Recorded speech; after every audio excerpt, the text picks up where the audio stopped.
Alright, welcome back. Episode 3. Today I'm going to be splitting my hives.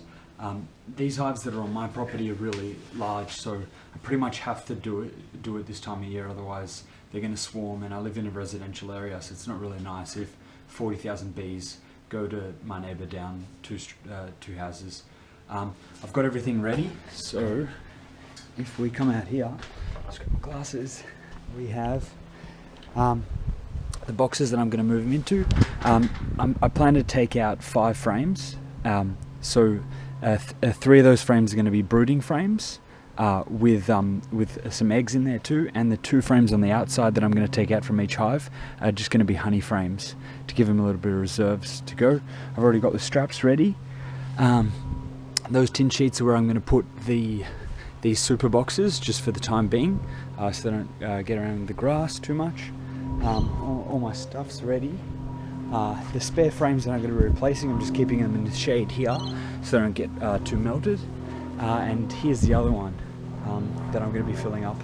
And it's going to go straight into my car, then I'm going to take it to a larger property where these bees can be fine. Yeah, and as I said, these hives here, they really need to be split at this time of year, otherwise they're just going to keep swarming over and over and over again. So it's pretty important that I do it. And yeah, we'll see how it goes. Now normally I can get away with opening up my beehives without my gloves. As long as I have some sort of face protection, then I can open them up. But this time, because I'm going right deep into the brooding parts of the beehives, I'm definitely fully suiting up. I'm wearing all my gloves, everything like that, because they can get a little spicy the lower you go in there. And I will be using a lot of smoke too. So we'll see how it goes, and hopefully it's alright.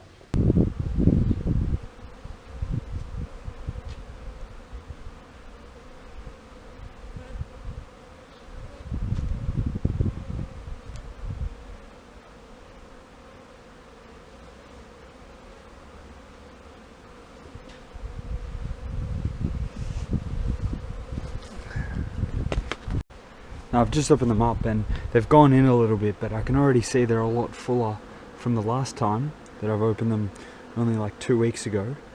So I'm going to take 2 of these frames out, put them on the outside, and then we'll start to go a little bit deeper. But I'm a little bit interested to see, have they already started building comb on that one that we put in here last time? So we'll see how that is. I don't want to take these bees and put them inside the new hive, because these bees that are up here are the forager bees, and they'll probably leave the hive in the new spot. So I want to get the nursing bees, the ones that are a little bit lower, the younger bees that look after the young ones, and they'll be the ones that'll end up becoming forager bees later on. See, I put this in about a week ago, this frame. They've already started building comb on it. Yeah, so that is super quick. You can see there. Alright, so the 2 honey frames are in there now, and it's time to get some brooding frames. I'm going to shake off at least 1 brooding frame in there, so there's extra nursery bees to look after the young ones. But yeah, let's go for it now. Here we are on the next level below. Now I really want to see some good brooding frames. I might have to go to the very bottom frame to see that. But yeah, it also doesn't help if I clean this up a little bit here while I'm here.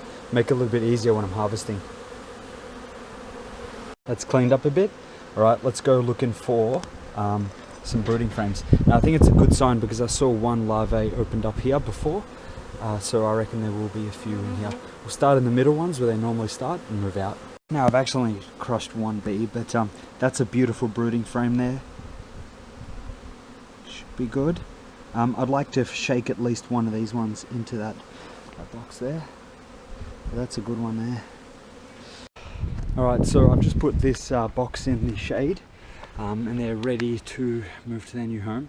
Oh, I forgot to mention, I just taped this up here and I put a little bit of some holes in there just so they can breathe.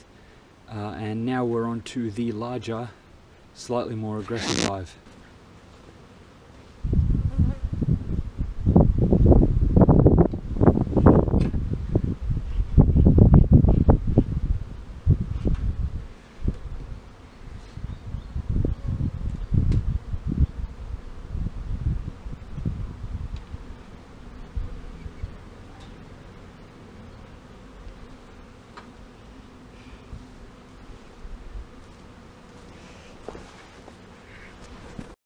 So we opened this beehive about 2 weeks ago to add those other frames, and they've already filled up those frames and are building wax on the roof. And that was like 2 weeks ago. So yeah, this one maybe I'll put a bit more brood in there, just so I really want to cut them down, otherwise they're gonna go nuts. Even a little bit of honey's coming out of these the brand new wax that has been there for about a week and a half or 2 weeks now, I think. Amazing. Look at all that uncapped honey. Literally like, I don't know, 15 days out of winter. It's just so full, this hive.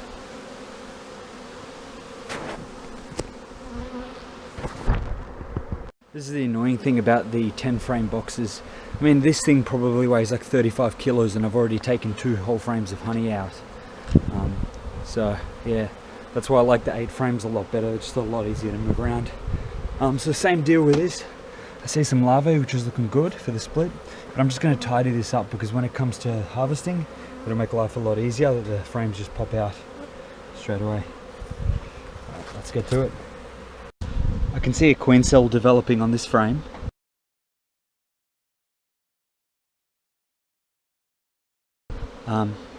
So I don't know if she's already laid one in there, but I might make sure to use this one because it would make it a lot easier if they already have a queen in there instead of making one. But I've done that one. But I just want to show you this. I put in this frame literally about 2 weeks ago and it's already full of honey. They've built wax onto it, already full of honey. Hopefully me splitting this hive will slow them down a little bit and yeah, just allow me to get ready for harvesting. Can't believe that. So I've just tidied that up in there a little bit, again just to get it ready for harvesting, and I put that honey frame back in there so they can cap it up. So I've taken out 2 frames from here. We'll give them a bit of time to fill it up, and yeah, I'd say at the rate these ones are going, pretty close to harvesting soon. Both splits are now inside the Yaris. I just want to show you this. I left the front door open and my dog didn't even run away. I don't know if you can see her in there. She doesn't like the bees very much. Alright, so we're ready to move to the new spot. I got everything packed in there, my equipment, dog's in the car, and yeah, I'll see you in the new place. Stuck in traffic and there's a hole in one of the beehives coming out. So these are the 2 new splits here. This is the bigger hive. As you can see, they're pretty active. They'll settle down, they're just doing their flights around just to reposition themselves. But yeah, besides that, they should be alright. Because they are queenless, they're going to be a bit more aggressive over the next few weeks, maybe a month, until I make one, then they'll settle down a little bit more. But yeah, we'll see how we go. I think they'll be alright. Thanks for watching me split. I normally harvest twice a year. One's in probably mid-December, just before I finish work for the year as a teacher, and the second one is just before Labor Day. Up until December, around about 15th, what I'll be doing is just looking at the hives, making sure they are okay, they're not filling up too much, and of course mopping up any swarms if they do. Just because I split them doesn't necessarily mean that they won't swarm. And also some of the other hives on different properties, are just got to make sure they're okay. What I make sure too is not all my hives have queen excluders, so if I notice that a hive is getting too big in the brood base, then I need to put a queen excluder in there about 2 weeks before I harvest. So then those larvae in there will hatch and they'll fill it up with honey again. So I need to make sure to do that. That normally doesn't happen on my hives in my property, just because the 3 boxes are so big they don't actually end up going in that top box, but it can definitely happen with a 2 box hive. Yeah, so yeah, and I'll see you in the next episode. So thanks for watching.